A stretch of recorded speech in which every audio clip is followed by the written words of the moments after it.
Oke. Oke, baik. Saya tenaga ahli profesional di kantor staf presiden. Tapi background saya adalah relawan Jokowi pertama. Ini hari libur. Saya ada di kos dekat istana sana. Tapi saya datang di rumah saya di Cilincing, asrama Brimob Cilincing.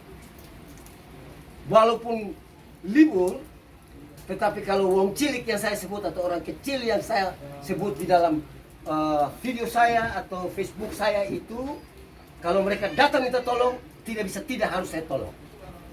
Saat ini seorang advokat dari firma apa Pak? Firma Hukum Abdi Nusantara. Firma Hukum Abdi Nusantara yang domisili Depok datang dengan teman-teman minta tolong kepada saya. Apa yang mereka minta tolong? Bahwa Pak Yanes, di Depok akan dibangun, bahkan sementara dilaksanakan pembangunan jalan tol Cinere Jagorawi 3. Lah ini masih menyisahkan ganti rugi tanah yang akan dipakai untuk membangun tol itu. Proyek-proyek strategis nasional, rakyat juga harus menolong. Karena di era Jokowi ini, Jokowi adil, saya yakin. Hanya di lapangan kita lihat bahwa ini tarik ulur. Tadi sudah cerita banyak Bapak pengacara, Bapak Yaakob Saragih. Pak Yaakob Saragih ini pengacaranya. Ini juga ada dari Simanjuntak. Bahkan ada ini satu dari marinir, sebenarnya belum pensiun, tapi dia juga datang menolong rakyat. Ini satu dari Timor Leste lah. Bapak itu dari Masyarakat Depok. Oke, masyarakat Depok. Mereka ada di rumah saya. Saya pada kesempatan ini mau nyatakan kepada ATR BPN di Depok bahwa saya akan ke sana untuk minta penjelasan apa yang sudah dijelaskan oleh Bapak Advokat pada saya menyangkut hal-hal yang berkaitan dengan pembebasan lahan, pembayaran ganti rugi. Katanya dananya sudah ada di pengadilan, itu bagus. Tetapi dimonopoli oleh 1-2 perusahaan. Di lain pihak, Bapak Jokowi sudah instruksikan, baik itu HGB, HGU yang telah dirampas tanah masyarakat oleh perusahaan swasta, BUMN atau asing, harus dikembalikan kalau mereka punya alas hak. Ada alas hak ya? Siap. Semua punya alas hak. Saya tidak bicara berapa banyak orang yang memiliki tanah di Depok yang akan dipakai untuk pembangunan tol Depok Jagorawi 3. Dan tidak ada sedikit pun juga niat bapak-bapak ini untuk menghambat proyek strategis nasional ini. Betul, Pak. Justru Bapak Advokat ini membantu supaya proyek ini jalan, rakyat senang, negara pun juga senang. Jangan negara yang senang, rakyat menderita. Tidak boleh. Saya ada di KSP, saya akan lawan. Tidak boleh. Dan saya bisa telepon Menteri ATR. Nomornya sudah ada di saya. Saya akan ke ATR untuk mengecek juga di pusat bahwa mengapa sampai ini semua belum jalan. Saya 2 tahun lalu pun juga ke tol Binjai, Medan. Selalu aja menyangkut ganti rugi ini, masyarakat dirugikan. Padahal kita tahu bahwa sering saya katakan, ini negara hukum, the Rechtsstaat.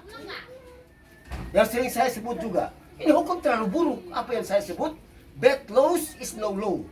Hukum buruk itu tidak ada hukum, mau tidak ada hukum di Republik ini. Jadi begitu ya Bapak Yaakob Saragih, Bapak Simanjuntak, siapa namanya? Jonathan Simanjuntak. Bapak berdua ini diterima saya di pondok derita saya ini ya, di asrama Brimob Cilincing ini. Yang penting tidak kena hujan. Dan nanti hari Senin, data yang sudah kasih ini saya juga laporkan di tim saya di kantor staf presiden. Jadi bukan saja masalah tanah yang rakyat datang minta tolong ke saya, hampir semua. Ini siapa namanya ini? Timor Leste ini, angkat dia ini. Ini mereka datang minta tolong kasus dia ganti rugi pada waktu penduduknya ngungsi atau lari dari Timor Leste ke Indonesia. Pemerintah sudah siapkan dana bantu, tapi belum sampai sekarang. Saya akan berurusan dengan Kementerian Sosial dan akan minta advis dari Menko Polhukam. Jadi begitu Pak Yaakob ya, ini video sengaja saya buat supaya banyak orang tahu bahwa negara ini menuju kepada darurat agraria. Di mana-mana orang susah. Sehingga saya usul kepada presiden nanti, sebenarnya sudah sampai, bahwa tanpa pembentukan komisi pemberantasan mafia tanah seperti apa yang dilakukan oleh KPK, omong kosong, nol besar. Semua pendekatan adalah pendekatan spesifik, case by case, dan tidak ada guna menderita semua rakyat itu. Satu saat kelak rakyat Indonesia tidak punya tanah. Kalau memang tanah itu punya dia ambil, ganti rugi. Bahkan Kapolri, Bapak Jenderal Sigit pesan kepada saya, Pak Yanes, yang paling penting adalah rakyat itu punya alas hak. Dan saya menerima instruksi Bapak Kapolri yang saya hormati itu, Bapak Jenderal Listus Sigit. Kira-kira demikian itu video saya ini ya. Nanti saya lihat dulu apa, baru saya bilang share aja, bagi saja, nggak usah takut. Saya Yanes Yosua Frans, masih Ketua Umum We Love Jokowi, yang sekaligus jadi ormas nasional pertama relawan Jokowi, Wira Lentera Jiwa, yang kebetulan membantu di kantor staf presiden. Jadi ada pejabat di istana juga. Jadi saya tidak pernah takut untuk membela wong cilik. Demikian, terima kasih. Assalamualaikum warahmatullahi wabarakatuh. Salaman. Terima kasih. Ya. Jadi itu.